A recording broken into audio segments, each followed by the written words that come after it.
So we know that God works in weird ways. He works in mysterious ways. He does weird things. He uses weird people.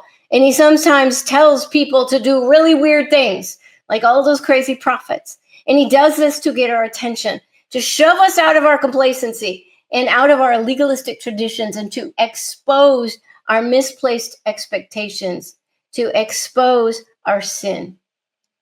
And we can see how Jesus did this exact same thing when he was here on earth. Okay, so let's talk about, I want to show you 6 different ways, 6 different examples of how Jesus acted in weird, unexpected ways to expose not only the demonized religious leaders, but also to expose the hateful, ungodly aspects of the Jewish culture of his day. And he did this through things that he did and through the parables that he told. And so let me tell you 6 examples. The last one I want to tell is when Jesus goes back to Nazareth. All right, so do you know this story? So Jesus had already started his ministry. So he'd been traveling around, preaching, healing people. People know who he is at this point. They've heard of him. And he goes back to Nazareth. Now, Nazareth was the town where Jesus grew up. So when he goes back to Nazareth, everybody there knows him. It's a little town. They know him. They have known him since he was a kid. You know, they saw him when he was in diapers running around, right? And so he goes back to Nazareth.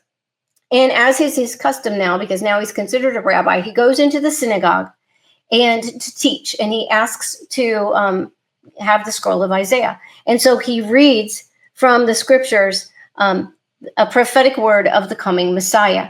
And then he says, this prophecy has now come true. So he's claiming again that he is the Messiah. There are a lot of people who say, oh, Jesus never claimed to be God. Jesus never claimed to be the Messiah. But that's a lie, because just tonight I've told you about 2 times, and there were many other times Jesus very much did claim to be the Messiah, and he claimed to be God many, many times. So, but you can imagine. So here's this guy that they have known him since he was a little lad, a little baby running around in diapers. And here he is saying, I am the Messiah. And so people started getting upset. And they said, hey, isn't this Joseph's son? How could this be the Messiah?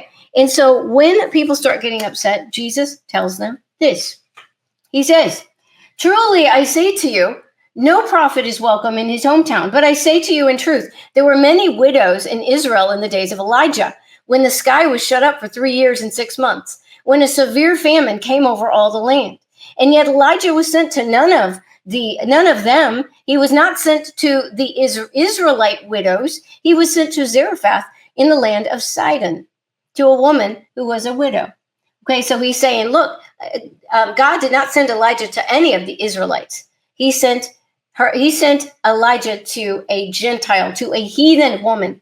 And then there were many with leprosy in Israel in the time of Elisha the prophet, and none of them were cleansed, but only Naaman the Syrian. So again, God didn't send Elisha to go heal any of the Israelites who had leprosy. He used him to heal a Syrian man, a Gentile, a heathen, and all the people. And so what is Jesus saying? Jesus is simply telling them a couple of stories from their own scriptures. They all were familiar with these stories. They knew these stories, right? He's not making something up. He's just telling them what they already knew. Yet they were so incensed. This made them so angry that he would insinuate that God had looked over and gone around his chosen people, the Israelites, to bless heathen people. They were so angry. Listen to this. And all the people in the synagogue were filled with rage as they heard these things. And they got up and they drove him out of the city and brought him to the crest of the hill on which their city had been built, so they could throw him down from the cliff. So here these people are so mad that they're willing to take out this guy that they have known him his whole life and kill him because of what he said. He is exposing their pride. He is exposing their prejudice and their arrogance.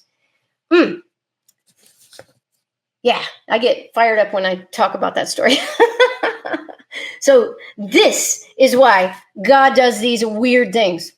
And this is why Jesus also did these weird, unexpected things to expose sin, to expose hypocrisy.